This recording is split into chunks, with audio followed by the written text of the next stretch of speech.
Ben Keller avait toujours trouvé le calme dans l'eau. C'était le seul endroit où tout ralentissait, ses pensées, sa respiration, même le temps lui-même. Après des années de plongée le long de la côte adriatique, il avait vu des épaves, des forêts de corail et des ancres rouillées, mais il n'était pas un chasseur de trésors. Il plongeait parce que le silence de la mer avait du sens pour lui. Ce septembre-là, Ben planifiait une plongée en solo juste au large des côtes des Pouilles, où il avait entendu des rumeurs vagues à propos d'une étrange structure reposant sous la surface. Un pêcheur à la retraite à la marina en avait parlé, disant que cela ressemblait à une partie d'une maison. La plupart des gens en riaient, qui construiraient une maison sous la mer. Mais Ben ne l'avait pas écarté. Équipé de son matériel habituel et d'une caméra sous-marine, il lança sa petite embarcation depuis une crique tranquille. Le temps était parfait, mer calme, soleil éclatant, bonne visibilité. Après avoir jeté l'ancre à quelques centaines de mètres au large, Ben prit une lente inspiration avant de plonger. Les premiers mètres furent le flou habituel de poissons et de lumière vacillante. Mais vers 20 mètres de profondeur, l'eau se clarifia, et c'est alors qu'il le vit, pas une épave ni un récif, mais quelque chose de rectangulaire qui s'élevait du fond marin. Il nagea plus près, le cœur battant. Ce qu'il trouva le surprit, un véritable mur de pierre, lisse, taillé par l'homme, et relié à d'autres murs formant un angle. Ce n'était pas la nature, c'était de l'architecture. La pierre avait une teinte gris-olive, recouverte à certains endroits d'algues et de balanes. En suivant son contour, Ben remarqua une porte en arc, dont la moitié supérieure était encore intacte. Il resta en suspension là, fixant l'ouverture, s'attendant à ce qu'une créature en sorte, mais tout était silencieux et immobile.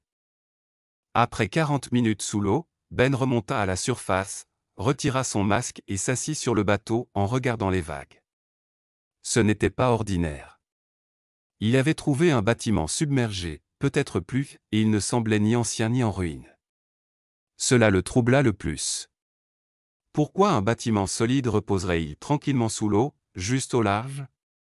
Ben revint le lendemain matin, mieux préparé, avec un scanner sonar et des marqueurs pour cartographier les dimensions de la structure. Lors de plusieurs plongées, il reconstitua son contour. Ce n'était pas immense, à peu près la taille d'un petit cottage, mais ses proportions étaient réfléchies, avec une base rectangulaire, des murs intérieurs et des formations en escalier. L'intérieur était en grande partie intact, bien que le toit manquât ou n'ait peut-être jamais existé. Il n'y avait aucun artefact ni signe d'habitation, mais il y avait du détail. Il envoya des photos à un historien local de la plongée à Bari, qui fut intrigué mais ne put identifier la structure.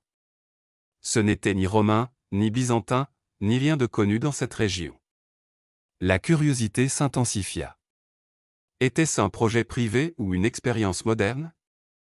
Ben n'en était pas convaincu. Il continua à plonger et à tout documenter soigneusement, partageant la découverte avec seulement quelques amis de confiance. Un matin, il remarqua une plaque métallique rectangulaire incrustée dans le sol sous une fine couche de sable. Cela ressemblait à une trappe. Ben la dégagea et essaya de la soulever, mais elle était hermétiquement scellée. Il la laissa tranquille, notant sa position pour revenir avec de meilleurs outils. Cette nuit-là, il appela son ami Lucas, ingénieur et plongeur à temps partiel, qui accepta de l'aider. 2 jours plus tard, il revint avec des leviers et des scies sous-marines à époxy. Après plusieurs efforts, la trappe céda avec un gémissement étouffé, révélant une chambre creuse contenant une boîte métallique. La boîte était scellée mais pas verrouillée. Ils la remontèrent soigneusement à la surface, la séchèrent et ouvrirent le loquet. À l'intérieur se trouvaient des pochettes étanches avec des papiers, étiquettes manuscrites, diagrammes d'ingénierie, et un classeur intitulé « Rapport phase 2 projet Vitram, 1972 ». Ben resta bouche bée. 1972 n'était pas ancien, c'était de l'histoire moderne. Les pages comprenaient des notes, croquis, mesures et détails techniques tamponnés par un institut de recherche à Milan. Ce n'était pas une construction anarchique, elle avait été financée et planifiée. En lisant les documents ce soir-là, une histoire se dessina. Le projet Vitram était une collaboration entre chercheurs marins et architectes expérimentaux visant à explorer l'habitation sous-marine, non pas pour la survie, mais comme thérapie. Le bâtiment était un prototype, une chambre-test pour une occupation humaine à court terme sous la mer.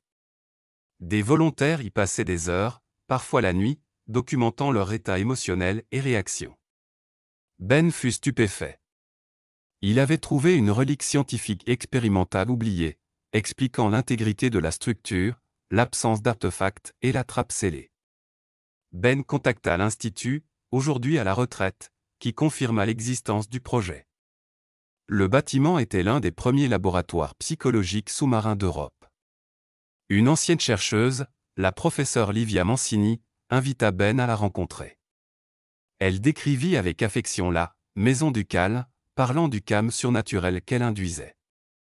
Le projet avait démontré qu'une exposition même courte réduisait anxiété et stress, mais les financements s'étaient taris dans les années 70 car le ministère voulait des résultats concrets, pas des ressentis. Livia montra à Ben des photos granuleuses et un court essai manuscrit d'une des dernières volontaires, elle-même. Elle réfléchissait à la façon dont l'expérience l'avait changé, rendant le monde bruyant moins effrayant. Ben comprit que le bâtiment n'était pas oublié parce qu'il avait échoué, mais parce qu'il avait réussi discrètement, trop discrètement pour que le monde le remarque. Ben retourna sur le site de plongée quelques jours plus tard, désormais cartographié et catalogué. Il avait reçu une protection culturelle temporaire, avec des plans pour le préserver non pas comme site touristique, mais comme étude de cas en architecture humaine. Une dernière fois, Ben plongea seul. Il traversa la porte, s'assit sur le sol où Livia s'était assise autrefois, et laissa la mer bouger lentement autour de lui. Pendant un moment, il ne pensa à rien, puis à tout le monde au-dessus, les gens qui lui manquaient, et l'homme qu'il avait été. Peu à peu, sa poitrine s'allégea. La mer avait écouté, et le petit bâtiment étrange avait gardé son secret jusqu'à ce que quelqu'un soit prêt à comprendre. Alors que Ben remontait à la surface une dernière fois, il sentit une paix nouvelle l'envahir.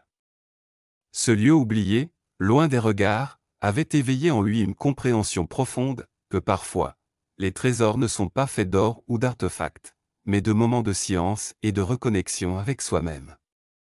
La mer, avec sa sagesse immuable, lui avait offert ce cadeau précieux. Ben savait désormais que cette « maison du calme » continuerait à veiller, discrète et éternelle, sur ceux qui chercheraient à entendre le murmure tranquille du monde sous-marin.